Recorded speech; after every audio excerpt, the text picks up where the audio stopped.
On va prendre les 10 minutes qu'on avait allouées à la conclusion pour prendre une ou deux questions s'il y en a, parce que de toute façon je serais bien incapable de synthétiser une journée aussi riche d'échanges. Est-ce que quelqu'un a une question? Merci beaucoup à tous les trois, c'était passionnant. Moi je m'appelle Grégoire Clérec, je suis médecin dictologue, j'ai aussi une petite activité de recherche. Et j'ai une question qui est plutôt pour vous, Madame Colonneau. Alors du coup, comme je travaille dans les addictions, dans le champ des addictions, c'est vrai que l'influence du genre est sur les consommations, sur le développement et sur le vécu des personnes en situation d'addiction est vraiment hyper important, donc c'est vraiment quelque chose qu'il faut explorer. Mais du coup, en tant que chercheur, je suis vraiment confronté à des difficultés là-dessus, et j'aimerais bien savoir ce que vous en pensez. Interroger les personnes et sur leur genre et sur leur sexe, ça pose des difficultés, des fois de compréhension, ça peut susciter de la confusion chez les personnes interrogées, d'une part pour qui c'est pas forcément clair, et d'une autre, je me suis déjà retrouvé confronté à des situations de colère aussi, de personnes que ça peut activer et qui rejettent, enfin, vous voyez, la situation de rejet, donc ce qui met dans une position un peu difficile parce que j'ai besoin de leur participation et à la fois c'est quelque chose d'hyper intéressant et important à creuser et en même temps je ne peux pas me priver de participer, vous voyez, donc ça me met dans une situation de tension éthique assez difficile et j'aimerais savoir ce que vous en pensez. Alors ça me fait penser à plusieurs choses, mais dont certaines, c'est pas ma spécialité.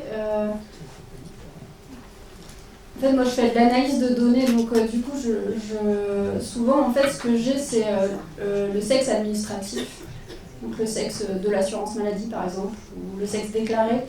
Donc en fait, souvent on se pose plutôt des questions de comment on bricole en fait avec les données qu'on a. Et du coup, justement, finalement, les stratégies qu'on a, qui ne sont pas du tout basées sur l'identité de genre, par exemple, notamment, à part quand c'est des études vraiment spécifiques sur la question, mais du coup, ça pose la question, effectivement, des données. En fait, souvent, ça va être un peu secondaire, on va un peu bricoler avec les variables sociales pour essayer de reconstruire des choses. Mais du coup, ce que vous posez comme question, je trouve que c'est hyper intéressant. Et je ne connais pas assez bien le sujet, mais je sais qu'il y a eu des réflexions sur un peu intersectionnelles, sur justement comment on essaie de recueillir, par exemple, l'identité de genre sans fermer les catégories, mais par exemple aussi avec l'écriture inclusive, mais que finalement ça crée d'autres inégalités en termes de classe sociale, par exemple, ou de niveau de littératie. Et du coup, comment est-ce qu'on peut construire par exemple des questionnaires qui prennent en compte ces choses de façon croisée? Alors il faudrait que je retrouve ces études-là, mais oui, c'est des choses qui ont été explorées et que moi je ne connais pas particulièrement. Enfin, c'est pas ma spécialité, mais que oui, j'ai lu là-dessus. Donc, voilà, il faudrait que j'essaie de retrouver ça. Bonjour, merci beaucoup pour votre présentation. J'avais plutôt une question par rapport à l'endométriose. J'ai une formation initiale de sage-femme. Je me demandais le fait que les femmes aient de plus en plus accès à des examens et du coup accès à ce diagnostic quand il y a des lésions visibles et à une légitimité par rapport à leur douleur. Comment ça se passe pour les femmes qui ont des fortes douleurs, des forts symptômes et qui n'ont jamais accès à un diagnostic sur des lésions visibles, et à quel point ça les disqualifie, et du coup comment on peut rendre légitime la douleur chronique même quand elle n'a pas d'explication retrouvée, comment dire, sans pour autant dire que tout soit dans la tête, ou en tout cas même si c'est dans la tête, que c'est pas pour autant que ce soit pas grave. C'est une question importante parce qu'effectivement le diagnostic de l'endométriose il repose sur la visualisation, notamment par imagerie médicale ou chirurgie de lésions plus ou moins étendues, etc. Alors ça soulève d'abord des enjeux aussi d'expertise médicale, et ça, du coup, ça renvoie aussi à des enjeux structurels de production de connaissances au sein du monde médical sur la capacité, l'expertise des médecins, qui soient radiologues, chirurgiens, cliniciens, à authentifier l'endométriose, qui en fait est une maladie qui demande une formation spécifique de l'expertise, etc. Donc déjà, il y a un enjeu de... En fait, il est possible de détecter par exemple des lésions que d'autres médecins ne voient pas, etc. Donc ça, c'est une première question. Ensuite, il y a le fait que, parce que quand j'ai enquêté aussi au sein des professionnels de soins, du diagnostic, ils sont souvent face à des situations soit où des signes potentiels qui sont identifiés, par exemple à une imagerie, sont tellement ténus ou tellement subtils qu'ils se demandent si c'est bien l'endométriose ou pas.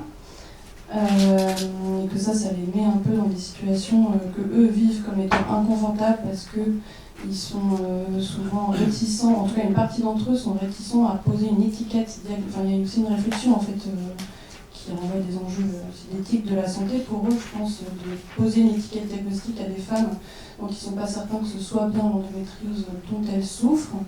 Et donc ça, il y en a qui pensent ça et qui évitent de poser le diagnostic, qui préfèrent laisser les patients dans une forme d'incertitude de qualification. D'autres qui disent, en fait, si on s'en fiche que ce soit subtil, il vaut mieux donner le diagnostic parce que justement c'est une source de reconnaissance, ça va légitimer leur douleur.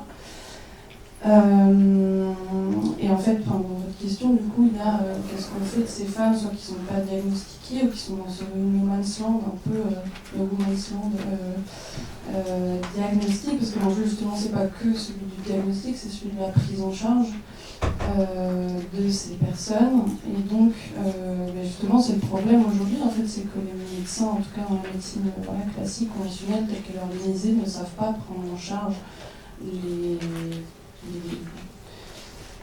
douleurs, notamment dans les troubles gynécologiques chroniques, et en particulier en fait la douleur chronique.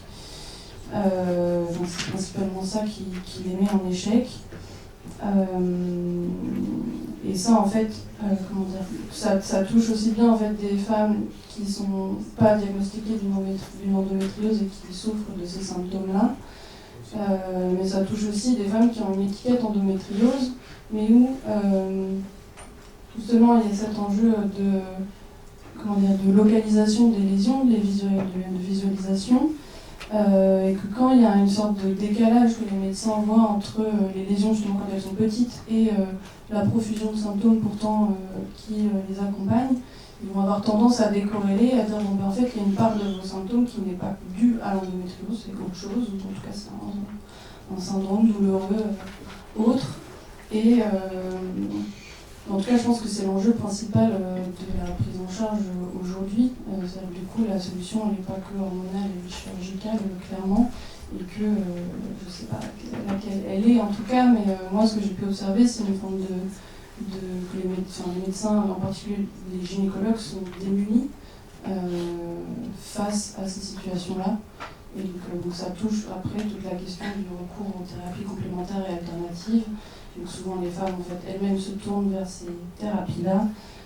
Dans certains centres de prise en charge pluridisciplinaire de l'endométriose, ils commencent à essayer de les intégrer justement pour créer des parcours de soins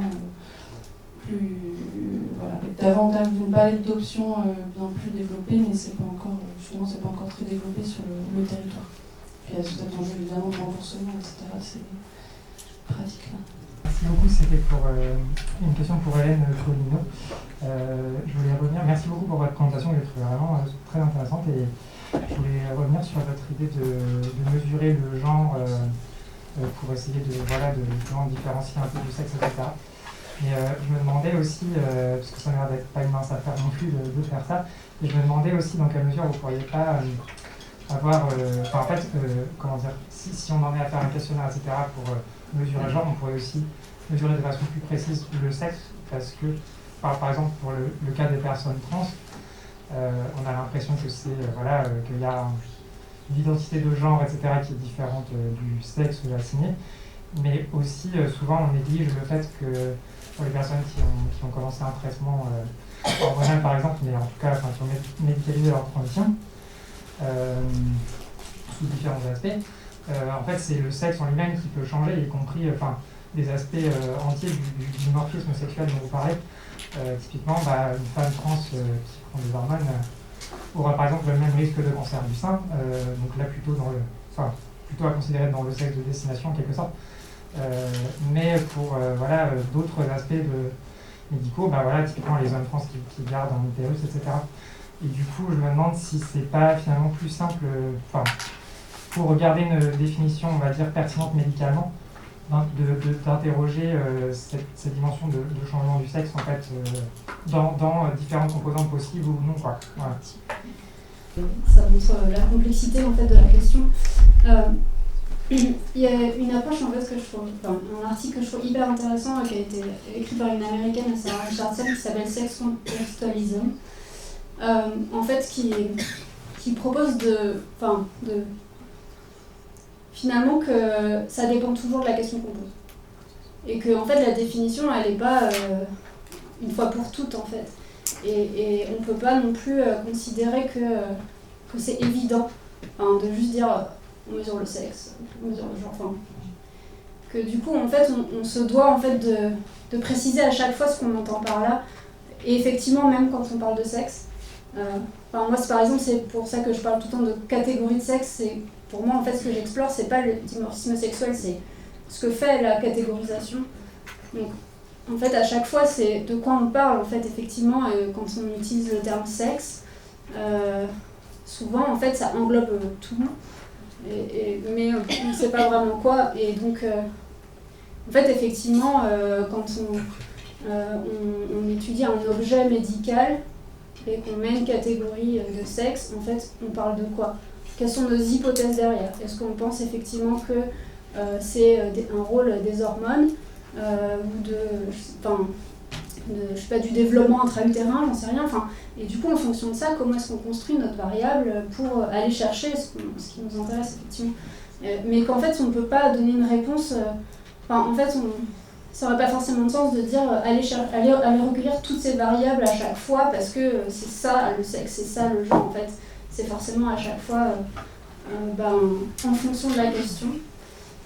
Après, du coup, ça pose la question de, par exemple, moi je construis pas en fait mes questionnaires, je construis pas le recueil de données, en fait je le fais un peu avec ce que j'ai, et du coup c'est là plutôt des réflexions sur comment on fait les choses a posteriori, effectivement, comment est-ce qu'on essaie de trouver des moyens d'aller capturer des choses, donc c'est pour ça que je parle de capturer les choses, parce que en fait on fait toujours que tourner autour, et puis en fait c'est toujours très partiel, etc. Donc effectivement, c'est des questions qu'on pose toujours, et puis ça pose aussi la question des limites des méthodes quantitatives qui sont très dépendantes aussi de la taille des données. C'est-à-dire que par exemple, justement sur la question des transidentités, en fait il faut avoir des effectifs suffisants, souvent même dans des cohortes de 20 000 personnes, en fait c'est difficile d'identifier, effectivement parce qu'on ne va pas chercher l'information, aussi parce que du coup ces personnes sont peu nombreuses, donc du coup comment on arrive à produire de l'information, on va dire, à partir de ça. Donc ça c'est plein de questions qui sont posées par exemple dans les approches intersectionnelles justement, ou quand on commence à croiser plein de choses pour prendre en compte cette complexité, en fait on se retrouve des fois avec, même sur des cohortes de 500 000 personnes, en fait avec des catégories toutes petites, et du coup on reproduit la marginalisation dans la production des savoirs. Voilà, qu'est-ce qu'on fait de ça? Ça c'est vraiment des questions qui sont explorées. Écoutez, on a déjà dépassé 17h30, j'ai vu qu'il y avait une question, je vous laisse venir directement discuter avec nos intervenantes. On va terminer cette journée, qu'on peut applaudir bien fort. Merci beaucoup, merci à toutes les intervenants de toute la journée, merci à vous d'être venus très nombreuses pour assister à cette journée qui était très riche.